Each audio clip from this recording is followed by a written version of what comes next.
Atletik merupakan salah satu dari cabang olahraga yang tidak sedikit jumlah peminat dan penggemarnya. Atletik sangat kompleks, mempunyai ketentuan-ketentuan dan juga peraturan yang ketat dan merinci. Tidak hanya itu, atletik juga merupakan olahraga yang santai, dalam artian dengan melakukan latihan terus-menerus namun tetap santai tapi juga serius dalam latihan.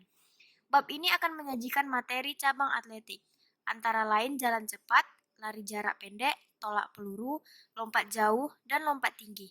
Untuk menguasai nomor ini, kamu harus memahami teknik-teknik dasar masing-masing nomor atletik. Oleh sebab itu, pelajari materi berikut dengan baik. A. Jalan cepat. 1. Pengertian jalan cepat. Jalan cepat adalah sebuah gerakan maju di mana kaki akan melangkah dengan hubungan yang tidak terputus dengan tanah. Ketika seseorang berjalan cepat, maka ia harus memastikan bahwasanya kaki depan harus selalu menyentuh tanah sebelum kemudian kaki belakang tidak menginjak tanah. Gerakan jalan cepat mirip dengan gerakan berjalan pada umumnya. Akan tetapi, ada penambahan kecepatan atau frekuensi langkah dan teknik gerakan. Nomor lomba jalan cepat yang diperlombakan dalam kejuaraan resmi adalah 20 km dan 50 km untuk laki-laki, 5 km dan 10 km untuk perempuan. Teknik jalan cepat yang benar dapat dijelaskan bahwa postur tubuh lurus dari atas sampai bawah dengan lengan yang santai atau tidak tegang. Kepala tegak sehingga posisi telinga berada di atas tulang sendi lengan. Dagu santai mengarah ke depan, mata melihat sekitar 4 meter ke depan, punggung dijaga agar tetap tegak, jangan sampai melenggak-lenggok. Hindari kecenderungan apapun yang mengakibatkan tubuh condong ke depan melebihi pinggang. 2. Keterampilan gerak jalan cepat. Untuk menjadi atlet yang dapat diandalkan, berikut teknik yang harus dikuasai oleh setiap atlet jalan cepat. A. Teknik start. Teknik start dalam jalan cepat menggunakan start berdiri. Dalam jalan cepat, teknik start tidak mempunyai pengaruh yang berarti. Sikap start pada umumnya sebagai berikut. 1. Pada aba-aba bersedia, peserta menempatkan kaki di belakang garis start, sedangkan kaki kanan di samping belakang kaki kiri, dengan badan condong ke depan dan kedua lengan rileks. 2. Pada aba-aba ya atau bunyi pistol, segera melangkahkan kaki kanan ke depan, disusul kaki kiri dan terus berjalan. B. Teknik jalan cepat. Hal-hal yang perlu diperhatikan dalam mempelajari teknik jalan cepat sebagai berikut. 1. Gerakan kaki jalan cepat. Gerakan kaki saat jalan cepat sebagai berikut. A. Frekuensi gerakan tungkai dan kaki secepat mungkin. B. Tungkai atas dan tungkai bawah diangkat tidak terlalu tinggi. C. Bagian telapak kaki semuanya kontak dengan tanah. 2. Gerakan lengan jalan cepat. Gerakan lengan saat jalan cepat sebagai berikut. A. Siku dibengkokkan. B. Frekuensi ayunan lengan cepat untuk mengimbangi irama gerakan kaki. C. Lakukanlah dengan rileks. 3. Koordinasi gerakan antara tungkai dan lengan. Prinsip dasar gerakan lengan jalan cepat bertujuan untuk mempertahankan momentum ke depan dan menjaga keseimbangan. Saat lengan digerakkan, badan bagian atas harus tetap rileks, bahu turun untuk memberi keseimbangan turunnya panggul yang berlawanan. Sudut siku kurang lebih 90 derajat dan diperhatikan dekat dengan badan. Gerakan kedua tangan bergerak tidak lebih rendah dari pinggang atau lebih tinggi dari bahu. Kondisi ini harus dipertahankan dan ditambahkan dengan mengayunkannya dengan rileks tanpa mengganggu keseimbangan. 4. Sikap badan saat jalan cepat. Sikap badan saat jalan cepat sebagai berikut. A. Badan agak condong ke depan. B. Pandangan ke depan. C. Badan rileks. C. Teknik memasuki garis finish. Teknik memasuki garis finish dalam jalan cepat biasanya dilakukan dengan jalan terus sampai melewati garis finish. Kemudian mengendorkannya kecepatannya setelah melewati kira-kira 3-5 meter. Untuk memperoleh langkah-langkah yang benar, pemindahan badan dan kaki satu ke kaki yang lainnya harus terlihat jelas pada gerak panggul. 3. Variasi dan kombinasi keterampilan gerak jalan cepat. Untuk meningkatkan kemampuan dalam melakukan olahraga jalan cepat dapat dilakukan dengan beberapa latihan sebagai berikut. A. Berjalan langkah pendek dan panjang. Adapun cara melakukan latihan ini sebagai berikut. 1. Bentuk lintasan lurus dengan panjang 50 meter. 2. Diawali dengan berdiri sikap melangkah, rendahkan kedua lutut, dan berat badan dibawa ke depan. 3. Kemudian, Jalan dengan langkah pendek dan langkah panjang, begitu pula selanjutnya. 4. Mula-mula dilakukan dengan tempo pelan-pelan, kemudian cepat. B. Berjalan pelan dan cepat. Tujuan latihan ini untuk melatih ketangkasan, koordinasi gerak, serta daya reaksi. Cara melakukannya sebagai berikut. 1. Sikap awal berdiri. 2. Lakukan jalan biasa atau pelan ke depan. 3. Setelah mendengar bunyi peluit, berjalanlah cepat. 4. Setelah mendengar peluit berikutnya, ubahlah gerakan berjalan cepat menjadi berjalan pelan seperti sebelumnya. 5. Lakukan gerakan selanjutnya sesuai aba-aba peluit. C. Latihan jalan cepat pada lintasan tikungan. Cara melakukan jalan cepat pada lintasan tikungan sebagai berikut. 1. Usahakan posisi badan dan kepala tetap vertikal, lengan bengkok pada siku dan sudut kurang lebih 90 derajat. 2. Setelah melakukan dorongan dengan sempurna, kaki belakang bergerak maju ke depan, bengkok, dan ujung jari kaki dekat dengan tanah. 3. Kaki depan ditarik ke belakang dan diluruskan sampai mencapai penarikan dan dorongan. 4. Kaki-kaki bergerak pada satu garis dalam arah jalan cepat dan titik pusat gravitasi menempuh jalur yang sama. 5. Lakukan latihan ini berulang kali sampai Anda benar-benar menguasainya. 3. B. Lari jarak pendek. Lari jarak pendek atau lari sprint adalah salah satu jenis olahraga yang dilakukan dengan cara berlari secepat mungkin ke depan dan menempuh jarak tertentu. Ada 5 nomor lari jarak pendek yang dikompetisikan, yakni 100 meter, 4 kali 100 meter, 200 meter, 4 kali 400 meter, dan 400 meter. Nomor lari tersebut berlaku untuk kategori putra dan putri. Pemenang perlombaan lari jarak pendek ditentukan berdasarkan catatan waktu yang paling singkat. Ada banyak manfaat lari jarak pendek, di antaranya membakar lemak, membentuk otot, meningkatkan metabolisme, mempercepat pertumbuhan, meningkatkan kebugaran jantung, dan sebagainya. Lomba lari jarak pendek dilaksanakan di stadion pada lintasan yang disebut dengan track.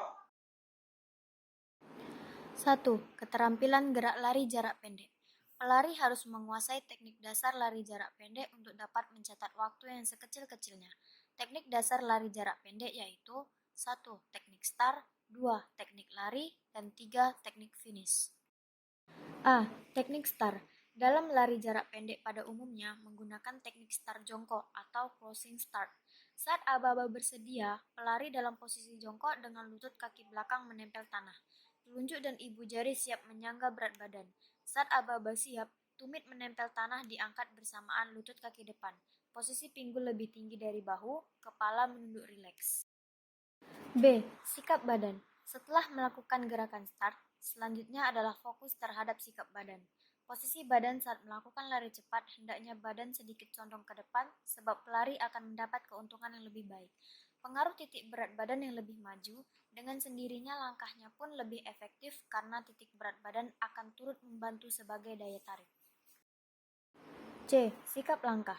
Dalam lari cepat, dibutuhkan langkah atau gerakan kaki harus panjang dan dilakukan secepat mungkin.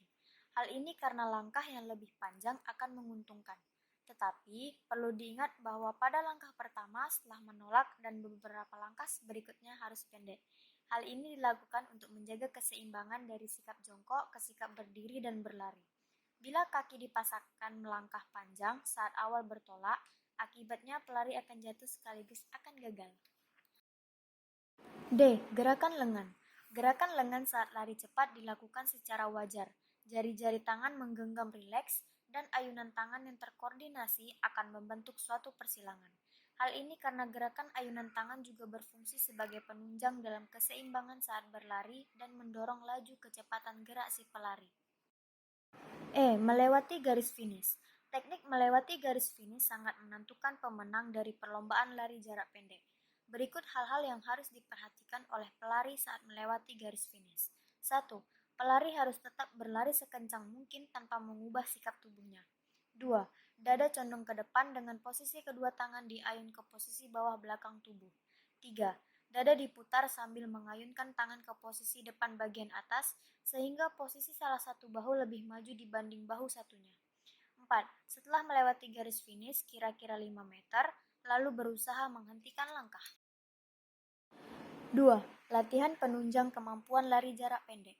Bentuk latihan untuk meningkatkan kemampuan lari jarak pendek sebagai berikut. A. Lari di tempat dengan berganti kecepatan. Cara melakukannya sebagai berikut. 1.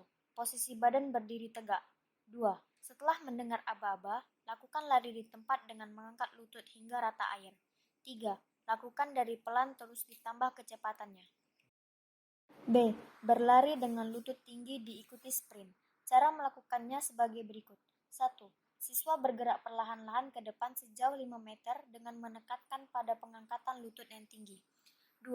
Pada gerakan ini, lutut tidak perlu diluruskan. 3. Selanjutnya siswa berlari sekencang-kencangnya ke depan sejauh 10 meter. 4. Lakukan latihan ini berulang kali untuk mendapatkan kecepatan sprint yang baik. C. Tolak peluru. Tolak peluru adalah salah satu cabang lempar olahraga atletik. Tolak peluru dilakukan dengan cara menolak atau mendorong peluru atau bola yang terbuat dari logam sejauh mungkin dari titik lempar menuju titik pendaratan menggunakan teknik tertentu. Ada dua faktor penentuan dalam olahraga tolak peluru, yaitu postur tubuh atlet dan penguasaan tekniknya. Para atlet juara dunia rata-rata memiliki postur tubuh besar dan energi yang kuat untuk melakukan tolakan. Berat peluru yang digunakan untuk perlombaan adalah 4 kg untuk putri dan 7,25 kg untuk putra. Tolak peluru atau the shot put telah dikenal sejak 2000 tahun lalu, yaitu sejak masa kerajaan Yunani kuno. Tetapi dengan tata cara dan peraturan yang berbeda. Pada zaman dahulu, tolak peluru dikenal dengan nama lempar beban atau weight throwing. Gaya tolak peluru yang sering digunakan pada tolakan peluru yaitu gaya lama atau gaya ortodoks dan gaya baru atau gaya O'Brien. 1. Keterampilan dasar tolak peluru. Berikut teknik beberapa keterampilan gerak dasar tolak peluru gaya membelakangi. A. Teknik memegang peluru. Berikut 3 cara memegang peluru. 1.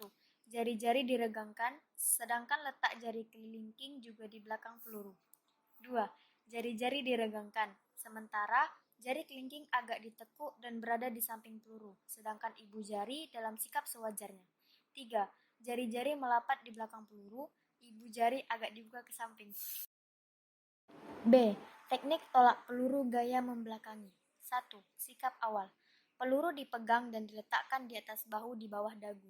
Atur posisi kaki dengan kaki kanan ditempatkan di muka batas belakang lingkaran. Kaki kiri diletakkan di samping kiri selebar badan dan segaris dengan arah lemparan.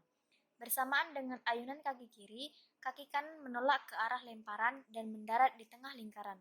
Sewaktu kaki kanan mendarat, badan dalam keadaan semakin condong ke samping kanan. Bahu kanan lebih rendah daripada bahu kiri. Lengan kiri tetap pada sikap semula. 2. Cara menolak peluru. Dari sikap awal, langsung diikuti dengan penolakan peluru. Jalannya, dorongan pada penolakan peluru harus satu garis dengan sudut lemparan 40 derajat.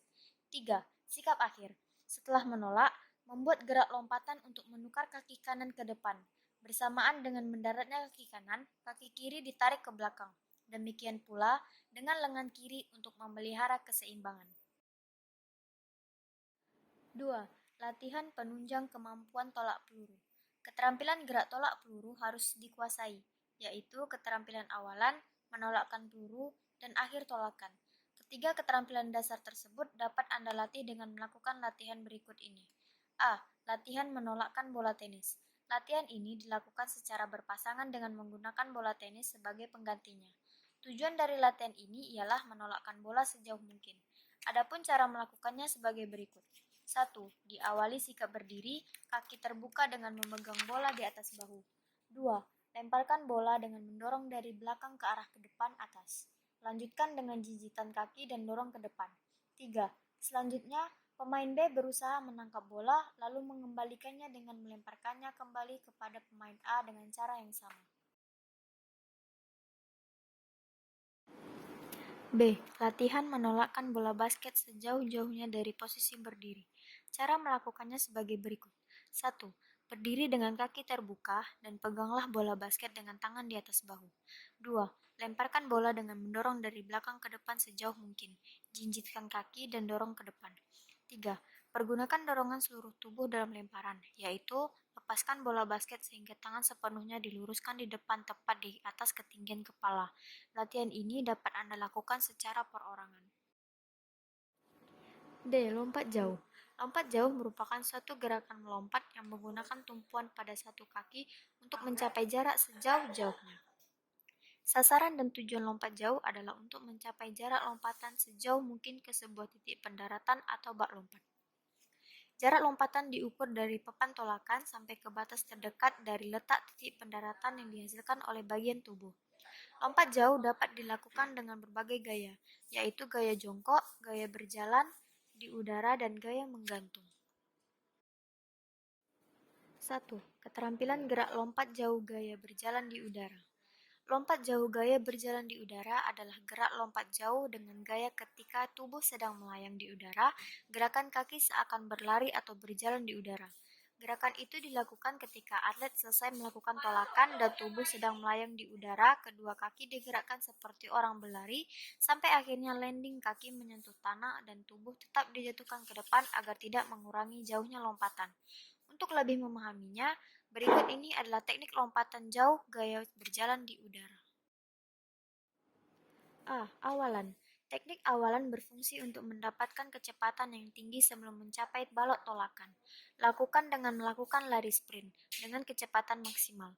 Tambahkan kecepatan secara perlahan hingga ketika mendekati balok tolakan, turunkan pinggang sedikit agar mendapatkan gaya tolakan yang maksimal. Adapun jarak dalam teknik awalan ini adalah sekitar 45 meter. B. Tolakan. Teknik ini bertujuan untuk melakukan dorongan agar tubuh terangkat ke udara. Teknik ini menggunakan kaki tumpuan yang paling kuat agar kecepatan yang tadinya horizontal berubah menjadi kecepatan vertikal. Teknik tolakan dilakukan dengan cara mengayunkan paha dan kaki ke posisi horizontal lalu pertahankan. Luruskan pinggang, lutut, dan sendi mata kaki. Lalu lakukan tolakan ke depan dan ke atas dengan posisi sudut 45 derajat. C. Melayang di udara. Saat melayang, kedua kaki sedikit ditekuk sehingga posisi badan berada dalam sikap jongkok. Hal-hal yang harus diperhatikan saat melakukan gerak melayang di udara sebagai berikut. 1. Mengusahakan tahanan udara sekecil mungkin. 2. Memelihara keseimbangan badan saat melayang. 3. Mengusahakan melayang di udara selama mungkin. 4. Mempersiapkan kaki untuk pendaratan. D. Pendaratan. Dalam melakukan teknik mendarat, perlu memperhatikan beberapa hal. Tundukkan kepala dan luruskan kaki dan tangan ke depan. Condongkan badan, lalu ketika kaki telah menyentuh pasir, segera tekukkan lutut. Posisi ini akan membantu menghindari mendarat dengan panggul. Ada beberapa hal yang harus diperhatikan untuk meningkatkan kemampuan penguasaan teknik lompat jauh sebagai berikut. 1. Penentuan jarak awalan yang tepat. 2. Penentuan irama lari awalan. 3. Kemampuan menolak dan lepas landas. 4. Kemampuan gerak melayang. 5. Kemampuan gerak pendaratan. 2. Latihan lompat jauh gaya berjalan di udara. Teknik dasar lompat jauh berdiri atas teknik awalan, tolakan atau tumpuan, sikap badan di udara, dan sikap mendarat. Berikut ini contoh bentuk latihannya. A. Latihan 1 atau awalan. Cara melakukannya sebagai berikut. 1. Letakkan 5-6 buah gelang atau simpan berjajar ke depan di atas rumput atau lapangan. 2. Masing-masing individu melompat dari satu gelang atau sampai satu gelang atau sampai lainnya. 3. Gunakan ayunan tangan ke depan dan atas untuk membantu setiap lompatan. B. Latihan 2. Tolakan atau tumpuan. Cara melakukannya sebagai berikut. 1. Berdiri dengan satu kaki. Kaki lain ditekuk dalam posisi menggantung. 2. Lakukan gerakan jingkat ke depan selebar mungkin. Kaki yang ditekuk berayun. 3. Kedua lengan di samping badan dengan siku tekuk. 4. Lakukan sepanjang 15 meter. Setelah itu, ganti dengan kaki yang lain. 5. Latihan dilakukan sebanyak 5 kali pengulangan. C. Latihan 3. Sikap badan di udara. 1. Sediakan bangku yang memiliki ketinggian 50 cm. 2. Berdirilah di atas bangku, kemudian lakukan gerakan melompat. 3. Sikap tubuh saat di udara seperti menggantung. 4. Mendaratlah dengan kedua lutut mengeper dan kedua tangan lurus ke depan. D. Latihan 4. Mendarat. Cara melakukannya sebagai berikut. 1. Siapkan papan tolak, papan pantul, dan matras. 2. Pasanglah secara berjajar ke depan, mulai dari papan tolak, papan pantul, dan matras dengan jarak sesuai kebutuhan. 3. Lakukan awalan 3 langkah dari papan pemantul. 4. Lakukan loncatan dari papan pemantul menuju kotak yang rendah atau matras dan letakkan take off dengan kaki terkuat untuk mendarat di atas matras. Lompat tinggi gaya straddle. Lompat tinggi merupakan salah satu cabang olahraga atletik yang akan menguji keterampilan melompat dengan melewati tiang mistar. Tujuan olahraga lompat tinggi ini adalah untuk memperoleh lompatan setinggi-tingginya saat melewati mistar tersebut dengan ketinggian tertentu. Adapun tinggi mistar yang harus dilewati oleh seorang atlet lompat tinggi 2,5 meter dengan panjang mistar minimal 3,15 meter. Lompat tinggi dilakukan pada lapangan atletik dengan tanpa menggunakan bantuan alat tertentu. Hingga saat ini ada 2 gaya yang dikenal dengan lompat tinggi, yakni gaya guling perut atau straddle dan gaya flop. Gaya straddle adalah gaya yang dimana ketika badan melewati mistar dengan cepat diputar dan dibalikan sehingga sikap badan di atas mistar terlungkup. Gaya straddle menempatkan titik berat badan sedikit di atas mistar. Satu hal yang dapat disimpulkan bahwa semakin tinggi titik berat badan harus diangkat, semakin besar tenaga yang dibutuhkan. Dengan demikian, jika kekuatan tolakan yang sama dikerahkan untuk melompat dengan gaya yang berbeda, gaya yang satu akan memberikan hasil yang lebih baik dari gaya yang lainnya. 1. Keterampilan gerak lompat tinggi gaya straddle. Teknik-teknik dasar yang perlu dikuasai dalam olahraga lompat tinggi yaitu teknik awalan, tolakan, sikap badan di atas mistar, dan sikap mendarat. Awalan. Hal pertama yang dilakukan dalam lompat tinggi adalah lari dengan cepat dan tepat. Tujuan dari awalan sebagai berikut. 1. Menciptakan arah gerak horizontal yang diubah ke dalam kecepatan vertikal. 2. Mempersiapkan diri untuk melakukan tolakan melalui irama awalan. 3. Mempersiapkan diri untuk memperoleh sudut lepas landas. Teknik dasar awalan dalam lompat tinggi gaya straddle meliputi arah, kecepatan, dan jarak. 1. Arah. Awalan pada lompat tinggi gaya straddle dilakukan dalam garis lurus yang arahnya menyerong dari permukaan depan matras pendaratan. Sudut yang disarankan adalah sekitar 20 derajat sampai 30 derajat dari garis lurus matras.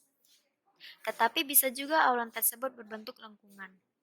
2. Kecepatan atau speed. Kecepatan dalam melakukan awalan lompatan tinggi berbeda dengan kecepatan awalan pada lompat jauh. Perlu diingat, kecepatan awalan lompat tinggi hanya diperlukan untuk memberi momentum terhadap badan dan melewati mistar. Hal tersebut tentunya berbeda dengan awalan lompat jauh yang dimaksudkan untuk memindahkan tubuh sejauh-jauhnya. Sebagai patokan, semakin tinggi mistar yang harus dilewati, kecepatan awalan tentunya harus makin tinggi. Akan tetapi tidak ada patokan yang pasti. 3. Jarak. Jarak awal juga tidak bisa dipastikan. Rumusnya adalah dalam jarak tertentu. Semakin diperlukan adanya kecepatan, jarak awalan pun harus semakin panjang. Biasanya, pelompat dalam ketinggian tertentu selalu mendasarkan diri pada jumlah langkah ganjil. Dimulai dari 3, 5, 7, 9, hingga 11 langkah. B. Tolakan. Tolakan adalah perpindahan gerak dari kecepatan horizontal ke kecepatan vertikal. Tolakan menggunakan salah satu kaki yang terkuat. Untuk melakukan tolakan dengan kaki kiri, ayunkan kaki kanan lurus ke atas agar dapat melewati mistar. Untuk melakukan tolakan dengan kaki kanan, ayunkan kaki kiri lurus ke atas untuk dapat melewati mistar. Tujuan mempelajari teknik tolakan sebagai berikut. 1. Mengubah arah gerak horizontal menjadi arah vertikal. 2. Mengembangkan kecepatan menolak pada sudut lintasan berat badan yang optimal. 3. Memperoleh saat-saat untuk memutar yang diperlukan pada tahap melewati mistar. C. Sikap badan di atas mistar. Proses melewatkan badan di atas mistar dimulai dengan tangan yang sejajar dengan kaki ayun. Teknik ini dilakukan terutama jika gaya straddle yang dipilih adalah dive straddle.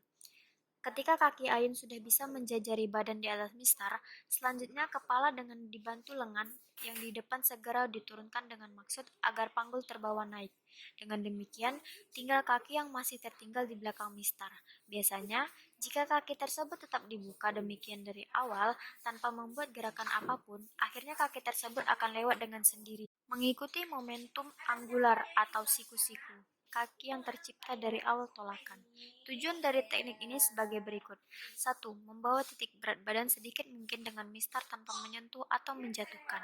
2. Membawa bagian tubuh melewati mistar dengan nyaman.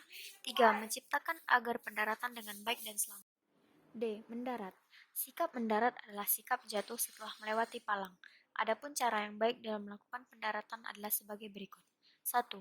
Jika pendaratan terbuat dari matas, posisi jatuh adalah sisi bahu dan punggung terlebih dahulu. 2. Jika pendaratan dilakukan di atas pasir, yang mendarat lebih dahulu adalah kaki. Ayun kaki kanan sehingga berguling ke depan, bertumpu pada pundak bahu kanan. 2. Latihan keterampilan lompat tinggi gaya straddle. Bentuk latihan yang bisa meningkatkan kemampuan dalam melakukan lompat tinggi gaya straddle sebagai berikut. A. Latihan 1. Awalan. 1. Siswa bergerak ke arah depan untuk melangkah sejauh mungkin. 2. Peserta menggerakkan paha kaki ke arah depan atas hingga posisi horizontal dan menggerakkan tangan sekuatnya. B. Latihan 2. Awalan, tolakan, dan sikap badan di atas mistar. 1. Gerakan awalan, tolakan, dan ayunan kaki belakang ke arah sasaran benda yang menggantung di atas, misalnya ranting pohon atau bola yang digantung, lalu mendarat. 2. Setelah melakukan pendaratan, segera berpindah posisi. C. Latihan 3. Sikap mendarat. Siswa melakukan lompatan di atas box senam dengan kedua tangan sebagai tumpuan. Setelah selesai melakukan gerakan, segera berpindah posisi.